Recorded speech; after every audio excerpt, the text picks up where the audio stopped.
Сайн байцгаана уу? За ингээд өнөөдрийн дугаараар маань хонгор ах маань оролцож байна. За тэгээд манай урилгыг хүлээж аваад ирсэнд баярлалаа. За тэгээд бас сургуультай орсонд нь баяр хүргэе. За та тэгээд ямар сургууль төгслөө та?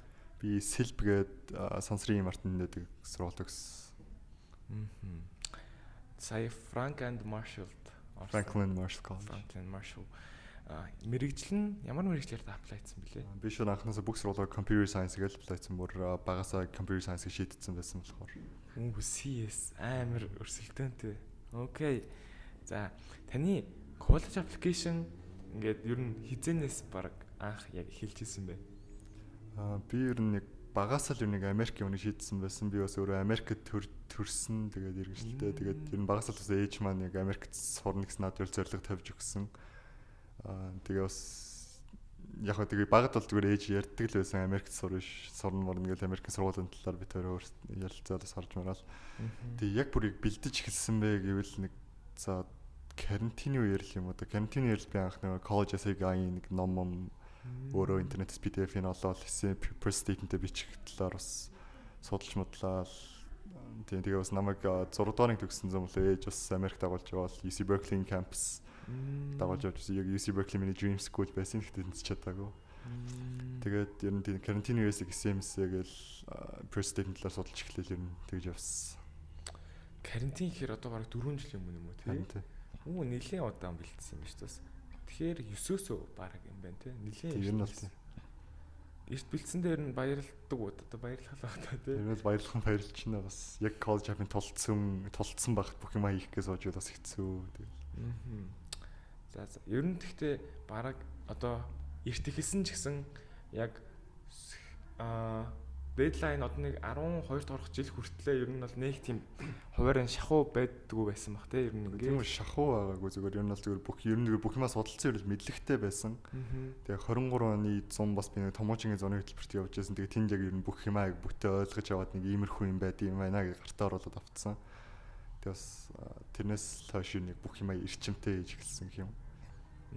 За тэгвэл тэр эрчимтэй одоо яг эсээгээ бичиж байгаа хажуугаар нь CT-ийг мэдгүй IELTS, TOEFL тэгээд чин EC-нүүд ингээ яг шахагдсан одоо нэг face байгаа шүү дээ. Тэр яг face таны schedule ямар байсан бэ ер нь? За schedule гэж нь хамгийн ихэнд би нэг шалгалтуудаа олон улсын шалгалтуудаа өгөх ёстойгоо мэдчихсэн болохоор шууд хамгийн ихэнд яг CT-гээ эртгэх өгч гэж бодоод 11-р ангийнхаа 10 сард хамгийн анхны CT-гээ өгчээсэн. Тэгээд тэр үед яг тэрний өмнө зүүн томоочинд явуулсан CT үзсэн байсан болохоор бас тэ нэг за CT-г нэг ямар шалгалт байд юм бэ гартаа оруулаад авчиг гэж шууд анх өгөөд үзчихсэн. Тэрэн дээр бас нэг сайн оноогүй гэхдээ бас анхных юм чинь за яах вэ гэж дахиж сайн бэлдэж байгаа тэгж өгсөн. Харин тэгээ CT-г хамгийн эхэлж өгчөөд дараагаас нь би CT-г бас жоохон хойгоор судал аваад тэгээд дараа нэг IELTS өгчий гэж бодоод тэгээд 11 дөрөв төгссөн 7 сартаа гаалцаа өгчээсэн. Юм л schedule гэвэл би яг бүх юмаа ингэ нэг зэрэг хийхгүй нэг юм аглаа нэг tackle one by one бүх юмаа зэрэг шахажсэн нэг бүс ингэ нэг дуусгаад явцсан арай амрах гэж одоо тэгж явжсэн. Тэгвэл угийн бараг нэг ч юм үлдэхгүй бүтэн эсээ энэ төртэй анхаарах бас цаг байгаа х тий үлдэггүй. Окей. За тэгвэл та нууц биш бол SAT дээр ер нь за шалгалтын оноонд IELTS гэх мэт юм дээр яаж бэлдэжсэн бэ? IELTS би зүгээр хуваараа л ер нь хийхээ бэлдсэн зүгээр шууд нэг интернетээс тестнээс нэг mock test-д байдаг шүү дээ. Тэднийг жоон хийж үзэл reading дээр л юм хамгийн их бэлдсэн. Тэгээд ер нь IELTS-ийн хуваараа л бэлдсэн. SAT ч гэсэн тэр хуваараа л бэлдсэндээ яг хөө томоочондоо SAT үзчихсэн. Тэгээ бас манай сургуультай зүгээр нэг SAT-г хичээл ордог. SAT математикийн заадаг. Тэгээд тэрэн дээр бас багштайгаа сууж жоохон юм хийгээл тэгээд SAT-д бол би нэг Princeton Review гэдэг нэг ном байдаг шүү дээ. Princeton Premium Prep гэдэг тэрийг би бариад ер нь бэлдсэн. Тэр бол надад бас улсан гэж бодож байна. SAT-ийн англи дээр бол тэр амар туссан. Тэрний шалгалтууд тэр нь хуваарай л бэлдээд тусгацсан да. Окей. За 4 жил. За ингээд томоор нарах юм бол бараг 4 жилийн энэ journey-гийн араас тэ том сургуулаас acceptance letter авах тэр мэдрэмж ямар байсан бэ? За ер нь хамгийн ихэнд би яг Common-ийн 20 сургуулиуд дүүргээл явуулсан. Тэгээд ер нь хамгийн ихэнд ирсэн сургууль нэг Albion College гэдэг нэг сургууль байсан. Тэр бол миний яг backup байсан. Ингээд хүмүүс хүүхдүүдийг хараад хаад ED эсвэл нэг зүгээр apply хийж байгаа хүүхдүүд тэр нэг rolling admission таахгүй юу.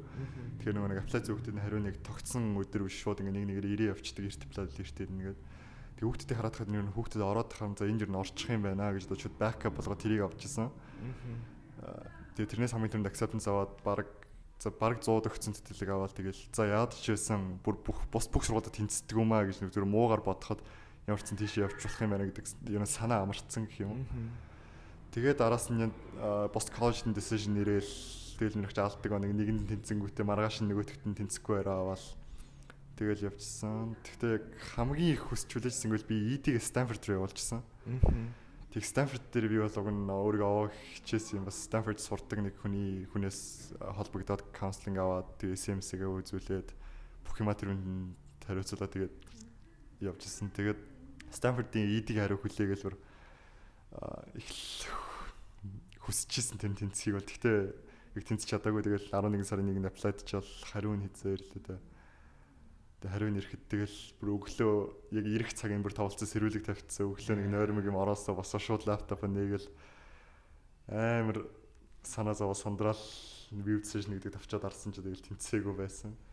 Тэгэл тэнд яг жоохон сэтгэл гутарсан. Тэгтээ бас цаана нэг альбион тэнцсэн болохоор тэгээ бас яаж ч байсан юм Монголд тэгээ ямар ч Америк явж чадах юм байна гэж хаамарсан. Тэгэл цаашаа бус сургуулийн decision нэрэл тэгээд юм альбионоос хойш альбион Stanford-аас хойш их сэтгэл хөдлөл байхаа болцсон дөө надад. Тэгээд тэнцээгүй ч гэсэн өө заа өнгөрсөн. Тэгэл тань тэнцчих юм бол тэгэл өөшгүй тэнцчихэл баярлалаа. Тэгээд яг Franklin Marshall-ийн хариу гэвэл тэр бол бас миний хамгийн ихэнд ирсэн сургуулийн хариунд нэг. Franklin Marshall хариу чинь яг битүүний өглөө ирсэн. Битүүний өдрийн өглөө. RD-гаар тийм RD-гаар явуулсан би. RD-гаар явуулал тэгэл яг битүүний өдрийн өглөө хариу нэрнэ гэдгийг сонсоод тэгээ шууд би тэр өдөр эмээгэндээ хонцсон байсан. Тэгээ өглөө боссонгуудаа нэг бас нэг нойрмог ширээн дээр байсан таблетыг аваад шууд view session нэг их ч байсан. Шууд ингээ порт руу орсон чинь welcome to the family гэж бичиг гараад ирсэн.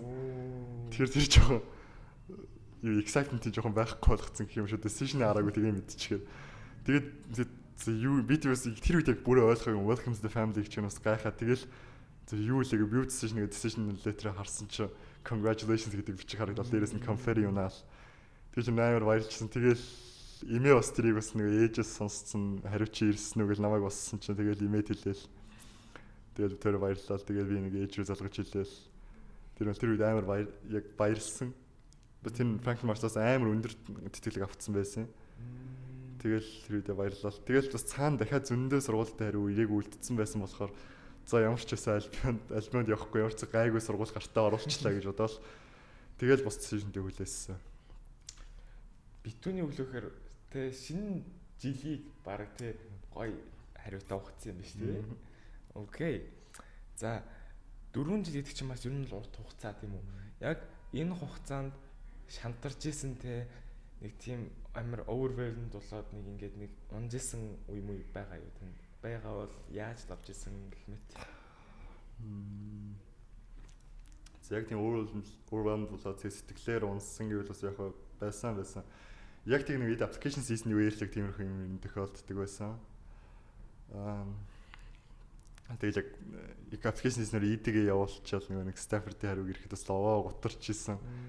Би бол өөртөө амар итгэлтэй байсан. Заварг орчих байхаа гэж нэг би бас нэг Nova хөтөлбөрт явсан байхгүй Nova-гийн X хөтөлбөр. Тэгээ манай Nova дээр нэг юм Stanford ингээд сургуулийн баннерууд байдیں۔ Энэ тэнд.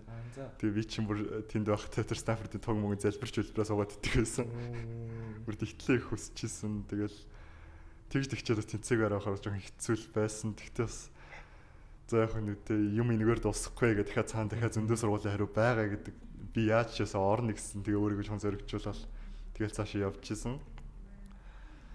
За тэгэл бас application season-ээр ED-ийн дараа RD явуулахдаа бас тэгэл SMS бичихгээ сугаар санаа орж ирэхгүй тэгээд ноот явж хахад би ингээ өөрөө бичих чадахгүй хажууд ингээ амар хүүхдүүд бүгдээр SMS бичгээл багш нар уншуулаа яваад яж байгаа. Миний болохоор толгойн санаа гарахгүй бичгээр нэг өлегтэй юм гарнаас гарахгүй байхаар ч сэтгэл утраал би яг яагаад чадахгүй ер нь чадахгүй юм биш үү гэж өмнөх бодож исэн. Ер нь тийм сургуулиар чадах нь уу гэж санаа зовж исэн. Тэгтээ тэгээд бас хажуудыг хүүхдэд хийгээ суугаад байгаа юм чи би бол тэгээд чадахгүй байх ингээ болчих болохгүй шүү дээ. Хажууд нэг хүүхэд бөөнөр ингээ юм хийгээ суугаад хахаар би ганцаараа болчихоороос гэл тэднэр тэг намайг их зоригжуулсан гэх юм уу тэдний тэр үйлдэл. Тэгэл за би чадна яаж ч байгаа бичнэ гэж шөнийн 3-3-т хонж явахдаа энэ зүрх юм бичээл. Тэгэл бичдэгсэн тэстэл утарч яхад ер нь бол тэрийг давсан юм ивэл хажууд тэр нэг community байгаад байсан болохоор надад их тусалсан гэж бодож байна. Тэгвэл бас хинүүсээр өөрийгөө хүрээлүүлэх нь бас нэлээд туслах юм байна тий. Гэхдээ миний бодлоор яг эрт эхлэх тусмаа тэр сүүл рүүгээ ирэх ачаал нь багасдаг бах тий. Үгүй юу? Тий ер нь бол тийм яг нэг цагийн юм загтаа гэдэг үг гэдэг шүү дээ. Тэр бол ер нь бол амар ер нь хамгийн миний сонссон хамгийн үнэн үг юм байл шүү. Ингээл за би нэг ер нь за одоо хийж явах юм маргааш өглөө босоод хийчих юм чи гэдэг ороо ядарал одоо ядар чинь маргааш өглөө босоод хийчих болно. За маргааш хэмжүүлчих юм байна юм жихэн. Тэгэж ер нь болохгүй юм бэлээ. Яг тэр юм аа нэг юу гэдэг тогтсон тавталгаад би хэдэн сарын хэдэн гэхэд тэр сургуулийн эсэйг бүрэн бичээд дуусгацсан. Тэр сургууль руу apply-га submit дарцсан суужна гэдэг. Тэгээд цаг гаргаад тэгээд товлоод ингээд яавал хамаагүй амар юм бэлээ. Тэгээд ер нь юмаа ингээ хойшлохгүй ингээ schedule-тэй бүх юмыг цагийн цагтаа гэдгийг баримтлаа явбал ер нь ачаал нэх байхгүй болчихно. Тэгвэл үгийн одоо жишээ нь жил ирэх тусмал баг эртнээс аппликейшнуудаа хүүхдүүд эхэлж бэлдэж эхэлж байгаа шүү дээ. Тэгвэл ингээл бэлдэж байгаа л SET-ийг эхлээд таглалтаал. За араас нь цагаараа EC-нүүдэд таглалтаал. Тэгээ шалгалтаа өөрөө анхаараа явчих юм бол ер нь ингээд явсаар байгаадаас гайгүй явчих боломжтой баг тий. Окей. Би бас ер нь common app-ын ихэнх хэсгийг ер нь бас 23 онд бүглөө дуусгацсан байсан болохоор ингээд бүх ингээд одоо зүгээр жижиг сажиг юмуд засгал үлдсэн байсан. Тэгээд бүх юма шинээр эхлэх болох нь бол хамаагүй амар байсан гэж бодож байна. За дараа нь энэ ингээд хүмүүсийн хамгийн одоо interested байдаг хэсэг нь тоон статистик мэдээллүүд GPA, CT score гэх мэт. Таны яг хуваалцмаар гэвэл хуваалцахгүй болно. Таны ер нь GPA, class rank, одоо хэлний оноонууд ямар байсан бэ? За миний IELTSянаг гэвэл 8 авсан шууд. Анх нэг өгөөд 8 авчихсан. Тэгээ CT дээр болохоор би 2 өгөөд тэгээ тэр хоёроо super score-оор 1500 болгоцсон. Англи 750, мат 750. Тэгээд GPA гэвэл минийх 4-л гарсан. Тэгэл энэ л GPA ер нь 3.8-аас дээш гаргахгүй бол ер нь тэгэл мууд болчихно. Тэр энэ яаж хийж байгаа л нэг багш нарыгаа найрд юм уу, канцлертайгаа хөлд юм яаж хийж байгаа тэр 4 болгосон дээр. Гэтэ би бас тэгэл хичээллүүдээ тэгэл цагийн юм цагтаа тэгэл даалгавраа хийж шалгалтуудаа айгүй яваадсан болохоор шиг 4 гарцсан. За тэг class rank гэвэл манай сургуулийг аль биесээр ер нь ранк хэлдэг. Гэхдээ ер нь бол яг ранклал минийх топ 1% бол байсан ингээ. Окей.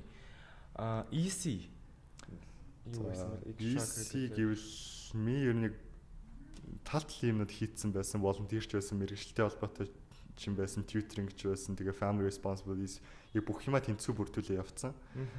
Надад яг нэг spike гэдэг юм байдаг шүү дээ. Надад тийм spike-ийг байгаагүй байхгүй. Би ямар тийм анзрын академик олимпиадаар яваагүй, тэмцээн уралдаанаар бас тийм амар яваагүй. Тэгэхээр би ингээ бүх юмаа ингээ тэнцүү, бүх юмаа бүрдсэн болгоо явуулсан. Ингээ нэг ч юм дутан нэгээсээ дутаа шилүүчгүй. Тийм тэгээ миний EC дээр чи ихний хитэн 3-4 волонтер тэгснэ хүүхдэд юм заасан тэгчээд мэрэгчлэлтэйгээ холбоотой хийсэн прожектуудаа бичсэн. Тийм тэгээ шагналууд дээр бас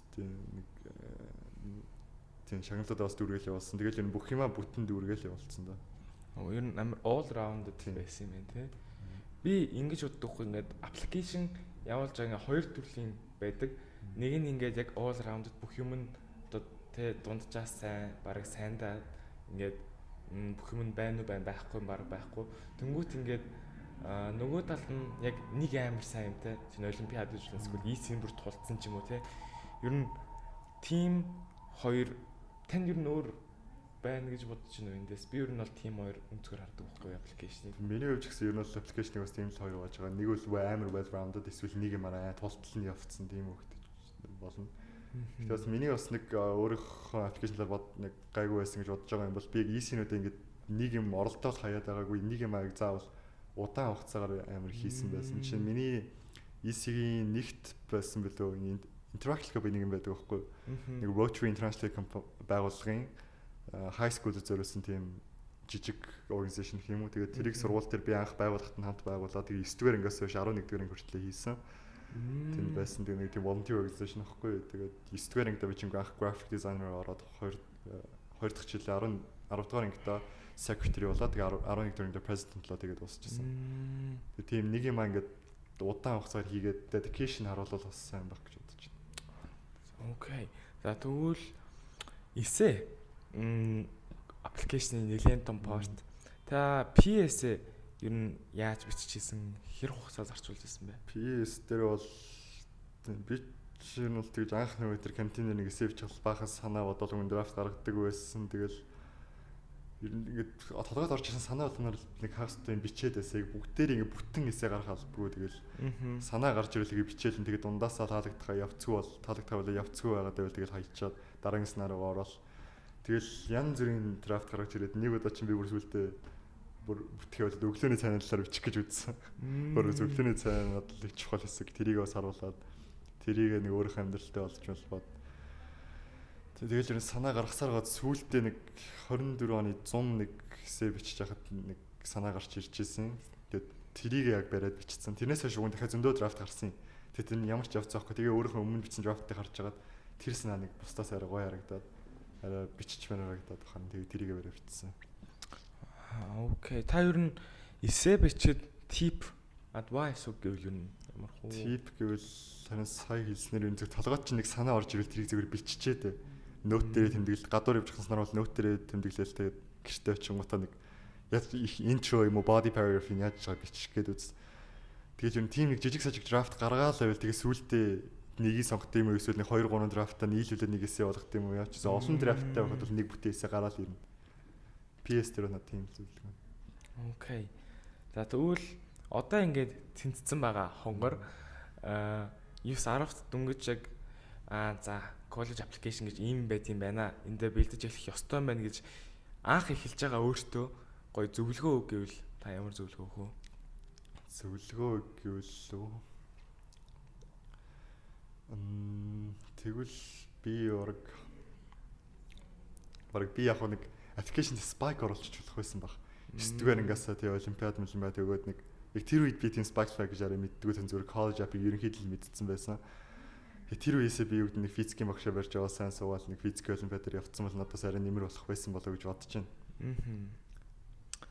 За тэгвэл spike гэдэг бас ер нь чухал тий.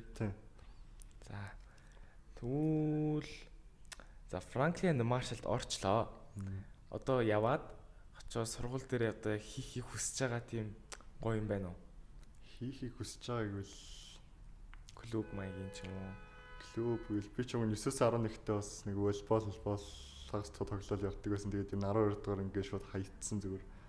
Тэгээд ямар ч зав байхгүй тэгэл ороо болгон бэлтгэл явна гэхээр ерөөсөө зав гарахгүй ядарч чадах юм байхгүй ч. Тэгээд би тэндээ очиод тэгэхээр волейбол тэгээд өөр хөлбөмбөг сакс тийм спорт илүү тоглохыг хүсэж байна.